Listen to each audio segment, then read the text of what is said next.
حضور میرا سوال ہے کہ ایک ملاقات میں پاکستان میں جماعت کی مخالفت کے حوالے سے سوال ہوا تھا، جس پر آپ نے فرمایا تھا کہ ایک وقت آئے گا کہ یورپی ممالک میں بھی اس قدر مخالفت ہوگی کہ لوگ پاکستان کی مخالفت بھول جائیں گے۔ حضور اب سوال یہ ہے کہ کیا یہ مخالفت جماعت احمدیہ کی ترقی کو دیکھتے ہوئے کی جائے گی، یا پھر اس لیے ہوگی کہ حضور انور ہر فورم پر اسلام کا زبردست دفاع کرتے ہیں اور بڑی طاقتوں کو چھوٹے ممالک کے ساتھ انصاف اور برابری کے حقوق کی بات کرتے ہیں؟ ساری باتیں اکٹھی ہو جاتی ہیں۔ ایک تو پہلی تو یہ ہے کہ جماعت کی ترقی جو ہوگی تو ظاہر ہے اس کو مخالفت بھی ہوگی۔ پھر جب آپ ان لوگوں کے جو عمل ہیں، ان کی کرتوتیں اس کے خلاف بات کریں گے تو اس سے مخالفت ہوگی۔ تو یہ ساری باتیں اکٹھی ہو جاتی ہیں۔ جب یہ دیکھیں گے لوگوں کا رجحان خدا تعالیٰ کی طرف پیدا ہو رہا ہے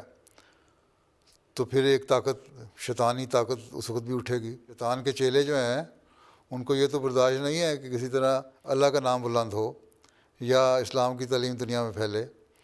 شیطان نے تو پہلے دن سے ہی وعدہ کر دیا تھا آدم کی پیدائش سے ہی کہ میں لوگوں کو بھڑکاؤں گا،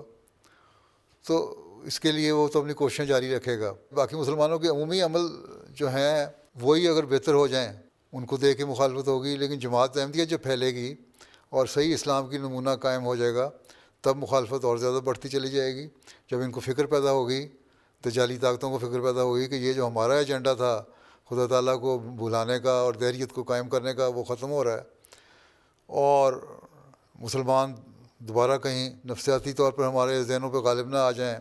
یا عملی طور پر ہمارے ذہنوں پہ غالب نہ آ جائیں یا اب ہمارے قوم کے لوگ ان کی شامل نہ ہونے لگ جائیں، تو اس وقت پھر وہ زور لگائیں گے مخالفین اور وہ مخالفت کریں گے اس وقت، تاکہ شروع میں جو کمزور ایمان والے مسلمان ہیں جو ہوئے ہیں ان کو دوبارہ واپس لا سکیں، اسلام سے ہٹا سکیں، ایمان سے ہٹا سکیں۔ تو اس وقت ایک تو اپنے آپ کو ایمانوں کو مضبوط کرنا ہوگا، اس کے لیے پلان کرنا ہوگا۔ دوسرے جو نئے احمدی ہوئے ہیں، مسلمان ہوئے ہیں، ان کے ایمانوں کو مضبوط کرنے کے لیے پلان کرنا پڑے گا۔ 10 سال یا 20 سال یا 50 سال بعد یہ اللہ بہتر جانتا ہے، لیکن ہوگا ضرور انشاءاللہ تعالیٰ۔ جب جماعت کی ترقی ہوگی، چاہے وہ 20% ہوگی، مسلمانوں کی طرف شامل ہونے لگ جائیں، احمدیت کی طرف راغب ہونے لگ جائیں، تو مخالفت بڑھنی شروع ہو جائے گی۔ اس لیے کوشش یہ کرنی چاہیے، پہلے سے ہی منصوبہ بندی کرنی چاہیے کہ جب ایسے حالات ہوں تو ہم نے کیا پروگرام بنانے ہیں، کس قسم کی مخالفتوں کا سامنا ہو سکتا ہے۔ لیکن اس کے لیے سب سے بڑی بات یہی ہے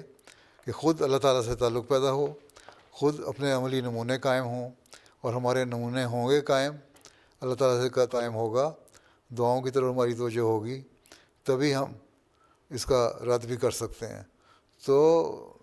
یہ دونوں صورتوں میں ہوگا، جماعت کے پھیلنے کی وجہ سے بھی ہوگا، اور عمومی طور پہ بھی مسلمان دنیا جو ہے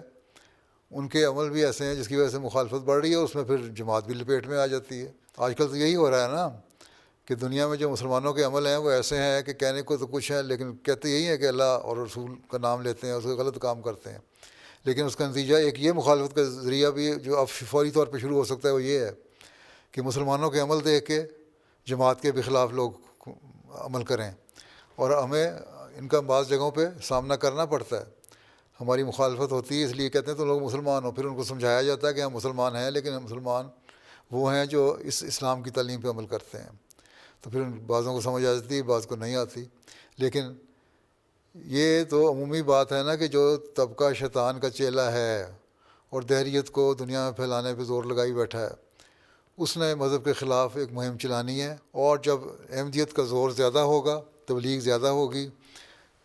اور حقیقی اسلام بھی سامنے آنے لگ جائے گا، اور ان لوگوں کو یہ احساس ہو جائے گا کہ لوگوں کو پتہ لگ گیا کہ جو عام ان کا اسلام ہے یہ اسلام نہیں بلکہ حقیقی اسلام یہ ہے، اور اس کی وجہ سے لوگ اس طرف جھکاؤ رکھنے والے ہو گئے ہیں، تو تب مخالفت زیادہ بڑھتی چلی جائے گی، حکومتوں کی طرف سے بھی ہوگی اور لوگوں کی طرف سے بھی ہوگی، نام نہاد مذہبی رہنما ہیں ان کی طرف سے بھی ہوگی، چاہے وہ عیسائی ہیں چاہے یہودی ہیں، جو بھی ہیں۔